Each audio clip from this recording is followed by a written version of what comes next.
Siapa yang kita pilih? Yesus Barabas atau Yesus Kristus?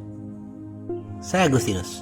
Selamat datang pada channel Touching Heavens, tempat kita mengenal dan belajar kebenaran firman Tuhan dalam Alkitab. Pada Alkitab, membimbing hidup kepada Kristus. Like dan subscribe untuk membantu channel ini bertumbuh dan firman Tuhan semakin diwartakan. Setiap momen Paskah, kita mendengar kisah Barabas. Nama Barabas diturunkan dari kata Aram Bar-Abba, yang berarti putra bapa.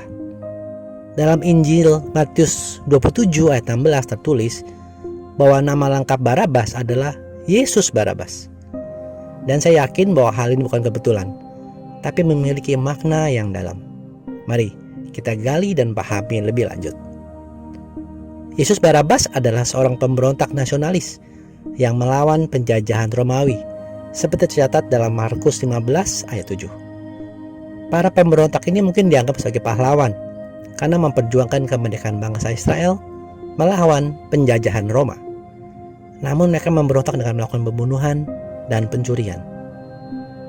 Sejarah Barabas ini tercatat dalam keempat Injil, tepatnya di Matius 27 ayat 15 sampai 26, Markus 15 ayat 6 sampai 15, Lukas 23 ayat 13 sampai 25, dan Yohanes 18 ayat 38 sampai Yohanes 19 ayat 16. Meski sama bernama Yesus, tetapi Barabas di sini adalah kebalikan dari Yesus Kristus. Yesus Barabas mungkin dianggap sebagai Mesias atau juru selamat yang memimpin kepada kemerdekaan bangsa Israel dari penjajahan. Namun, kekerasan sebagai pesan utamanya. Sedangkan Yesus Kristus mengajarkan jalan menuju kekekalan dengan kehilangan nyawanya atau menyerahkan hidupnya, dan kasih adalah pesan utamanya. Di waktu itu, orang banyak memang memilih Barabas karena hasutan imam-imam kepala dan tua-tua, seperti tertulis dalam Matius 35 ayat 20. Tapi mari kita coba memahami mengapa imam-imam kepala dan orang tua-tua itu memilih Barabas daripada Yesus. Kemungkinan karena risiko melepaskan Barabas lebih kecil daripada risiko melepaskan Yesus. Maksudnya begini teman-teman, ajaran Tuhan Yesus banyak mengkritisasi dan bertentangan dengan cara hidup bangsa Yahudi yang sudah banyak dipengaruhi oleh aturan-aturan buatan mereka sendiri. Mereka sudah kehilangan fokus dari kehendak Allah. Seperti beberapa contoh perkataan Yesus ini. Celakalah kamu, hai ahli-ahli Taurat dan orang-orang Farisi. Hai kamu orang-orang munafik, sebab persepuluhan dari selasih, adas manis dan jintan kamu bayar. Tapi yang terpenting dalam hukum Taurat kamu abaikan, yaitu keadilan dan belas kasihan dan kesetiaan. Yang satu harus dilakukan dan yang lain jangan diabaikan. Juga dalam Lukas 14 ayat 3. Lalu Yesus berkata kepada ahli-ahli Taurat dan orang-orang Farisi itu, katanya, diperbolehkankah menyembuhkan orang pada hari Sabat atau tidak? Para pemimpin agama, ahli Taurat dan orang Farisi di waktu itu mengutamakan aturan-aturan mereka. Bukan artinya aturan itu salah, aturan tetap perlu.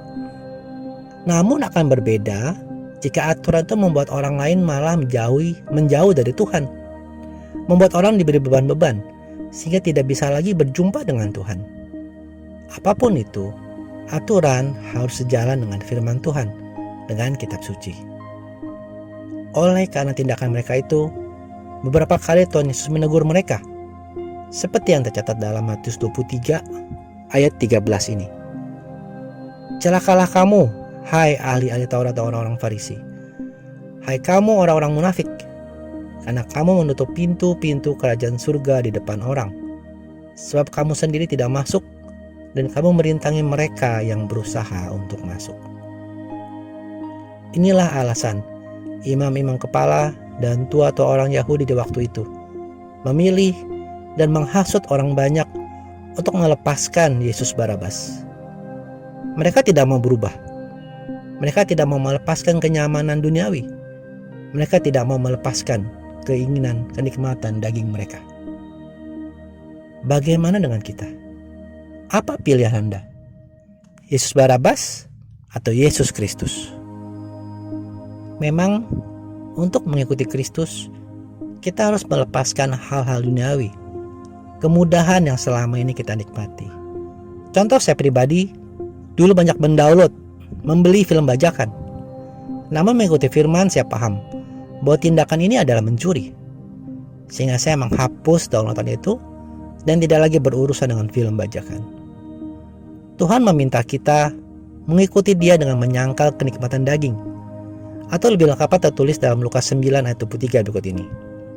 Katanya kepada mereka semua, setiap orang yang mau mengikut aku, ia harus menyangkal dirinya, memikul salibnya setiap hari, dan mengikut aku. Teman-teman, kita renungkan, dan semoga oleh tuntunan Roh Kudus, kita senantiasa memilih Yesus Kristus sebagai juru selamat kita.